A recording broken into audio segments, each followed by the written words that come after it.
Oh, thank you. Yeah, absolutely. Thanks for having us. Thanks for making an amazing album. The album is great from top to bottom. How was the recording process for it? The recording process was kind of unusual because of how we kind of came together. We kind of recorded the album, what I guess like 3 times, because we had our own individual demos that we were working on. We brought that together. We did pre-production. That ended up being our demo that we used to try to find a drummer. And then after we did that, we ended up recording the entire album again for the actual album. And then of course everything happened with the pandemic, so our process was pretty long for sure. Yeah, longer than we had hoped, but it worked out. So Yeah, we I think we initially wanted to release the album in like the end of 2020, but of course that didn't happen. Or, and you guys got together in 2017, is that correct? Yeah, we did. Yeah. So we've actually known each other for over 30 years, and we played in like 2 or 3 different bands together. And the last band that we played together or played in together, I left in I think 2015, and I started writing demos. He started writing demos, and one night when we were hanging out, we're like, let's start listening to our demos. And after we got together one night, we listened to it. And we're like, all right, let's do this. Let's make another band together. yeah, essentially. And there's a lot of goth and death metal feel to it. What are some of the influences that has driven your sound? A lot of Swedish melodic death metal stuff like Hypocrisy. Um, we love Typo Negative. We're old Typo Negative fans. I've always loved a lot of the sort of gothy stuff that comes out of Europe in general. So you'll hear little bits of that. Derek, you have any thoughts on that? I definitely agree with that. I mean, we have tons of different influences, but yeah, I mean, it comes from all over the place, really.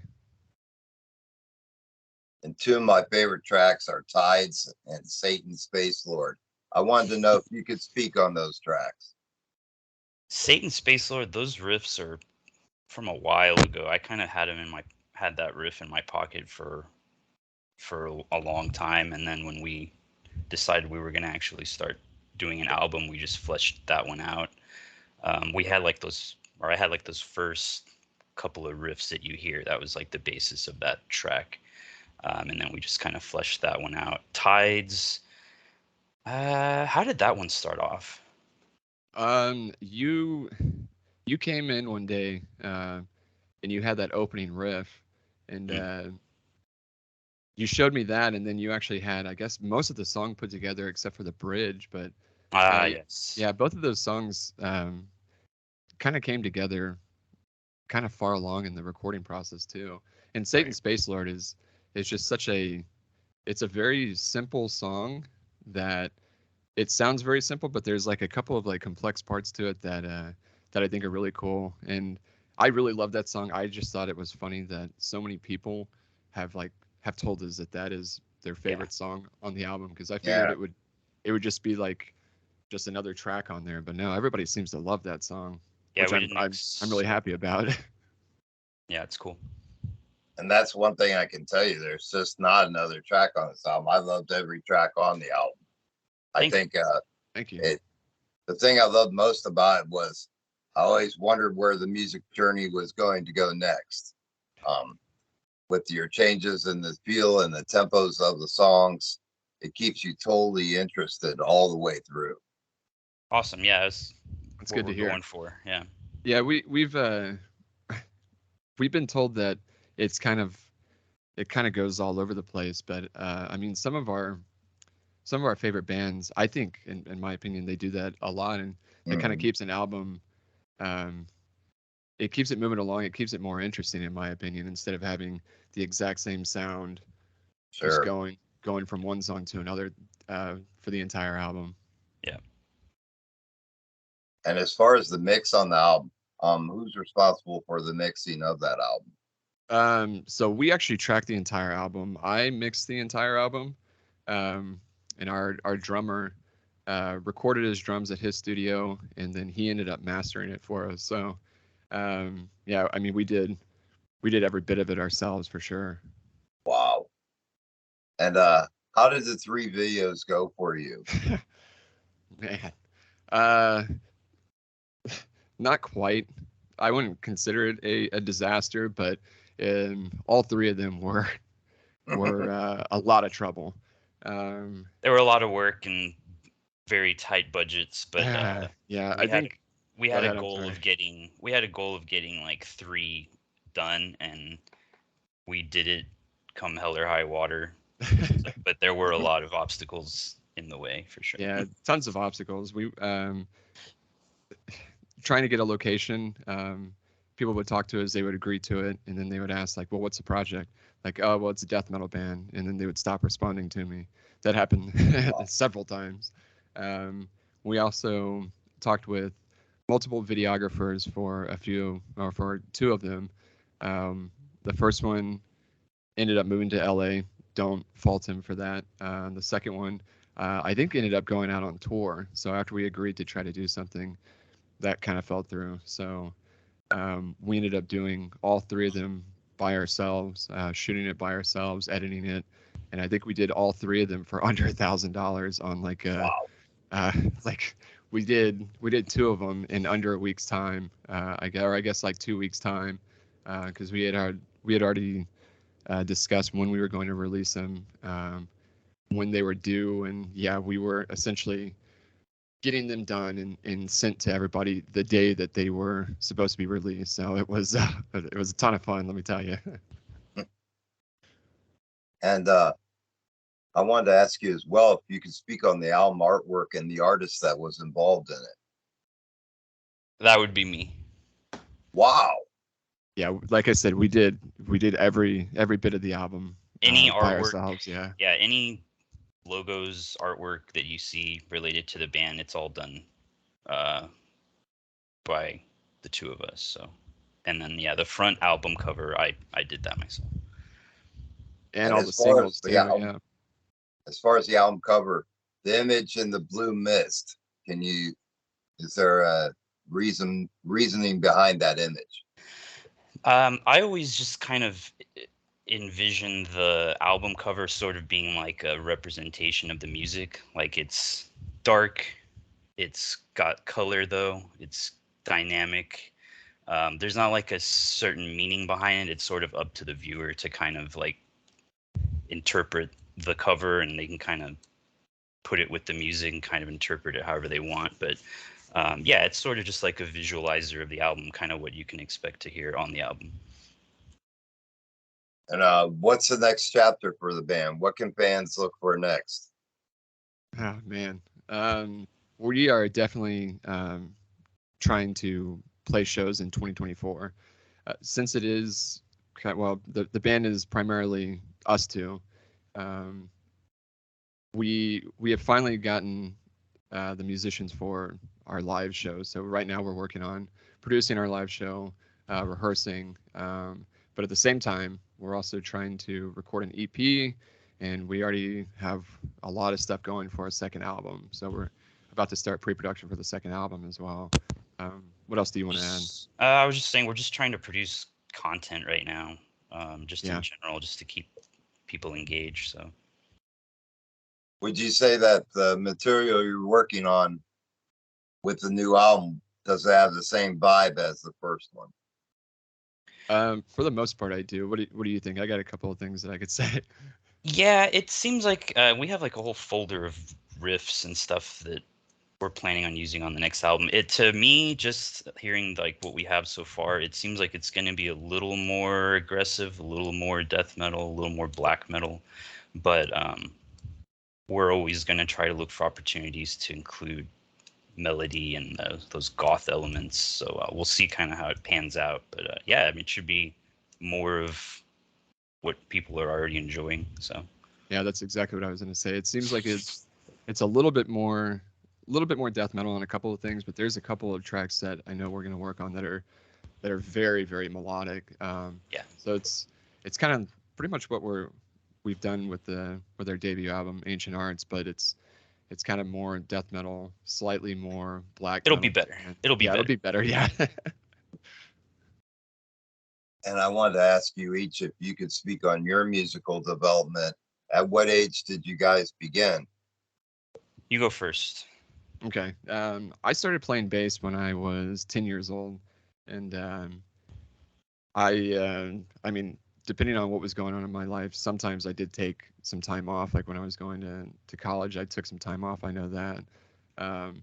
I listened to all types of music too, and we got into death metal and like thrash metal very young. I mean, I remember getting my first Metallica album when I was like 8 years old. We were listening to like Ministry. We were listening to Marilyn Manson. We were listening to Testament, all types of stuff when we were like 8 years old. It was pretty crazy.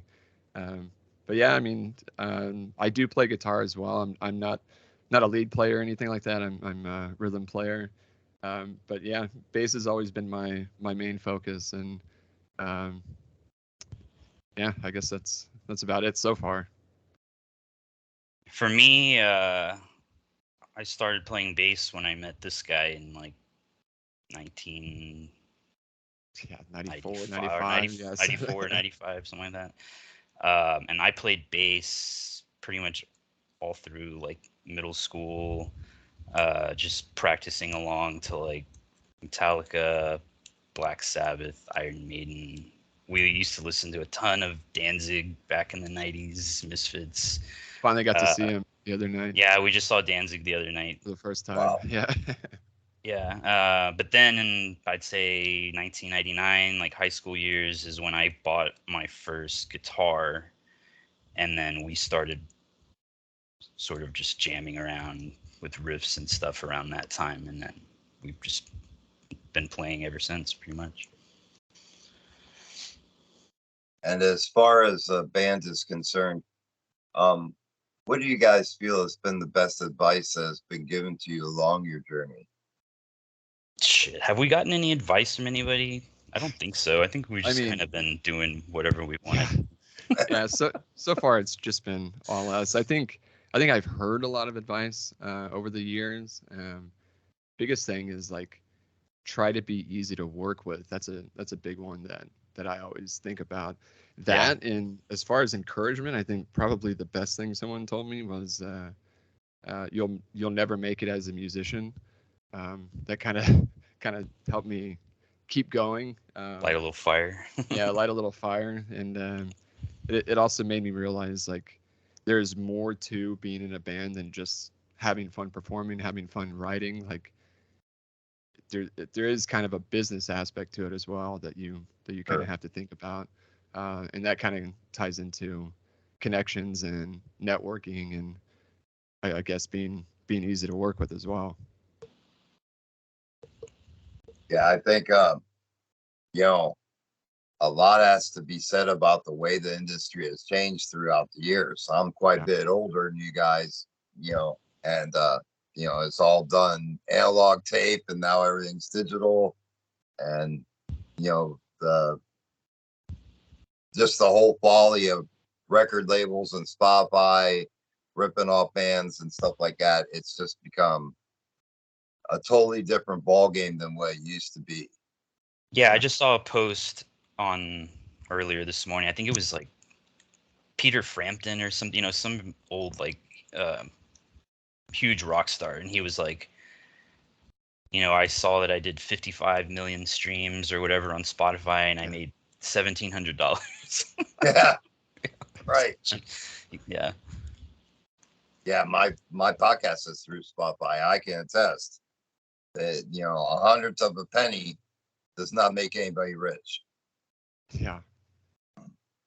No.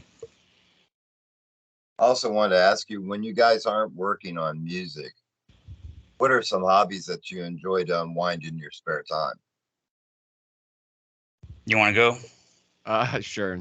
So I have two small boys, so I don't get a whole lot of time at present, but I most of the stuff that I do is still around music. I love finding new bands. I love listening to new bands, and I love listening to full albums still. Like if I find a band that I like, or if I hear a single from a band that I like, I will find that album and put it on and listen to it from start to finish. Besides that, I used to work on cars a lot. I don't really have time or money to do that anymore. Yeah. What else? I think that's. I guess. I mean, I also watch soccer a lot. That's about it. For me, I'd say any like free time that I have, lately I've been trying to play guitar a lot more and just get better at guitar. But I also play a lot of video games. I can attest to that. So, and then I do artwork too, because I have to produce things for the band, and I have my own personal stuff that I'm working on. So. I also wanted to ask you, as far as merchandise, what's the best way to get merchandise from the band and a physical copy of the album? So we are about to relaunch our merch. That was another thing that we had issues with, trying to get shirts and stuff done. When we initially released the album, we were working with a company that we got everything set up, and soon before, or right before the release of the album, they kind of stopped responding. So we didn't really have any merch at all. So we're about to relaunch that. We're doing a couple of different products as well. So we're not just doing shirts. We'll also have a couple of other products that we're going to release. Physical copy. That would be on our website, right? Yeah, dawnofresistance.com. Yeah. Physical copy. We definitely want to do physical copy of all of our stuff. Right now, we're just waiting on the demand to allow us to do that. But definitely want to do it on CD for sure, and maybe down the road do it on a vinyl. And lastly, I wanted to ask you, if you could give a message to your fans, what would that message be? I would just tell them, stay tuned. We've got a lot of stuff coming down the pike as far as content, and again, the live shows next year. So we'll have, video of that if people aren't able to go. But yeah, just a lot of things that we have planned. So stay tuned.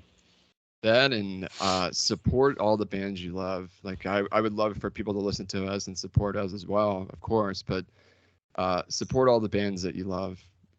Buy their merch if you can't buy their merch. Like their post, follow them, share their stuff. It helps out. Go to a show. Go to a show. I Sure. mean, every band needs support right now. So if you love a band, support them, and of course, listen to us. Share our stuff. Yeah, buy all of our stuff as well. But Yeah, I think it's a huge misconception that people don't understand that those $1 million record deals, they don't exist anymore. No. And everything is done by the band themselves anymore. And if you like a band and you want to support them, the best way you can is to buy their merch, see the shows, so be involved. Those are the best things that you can do. Absolutely. Well, I wanted to thank you, gentlemen, for taking time to speak with me. It's been an absolute pleasure speaking with you. Thank you. Yeah, likewise. Thanks a lot. Likewise. Thanks for having us. Please feel free to update me at any time with any new news as it comes about. We will. Yeah, cool. We definitely will. All right. You take care, my friends, and have a great rest of your day. You too. Thank you. Man. Thank you. Cheers. Cheers.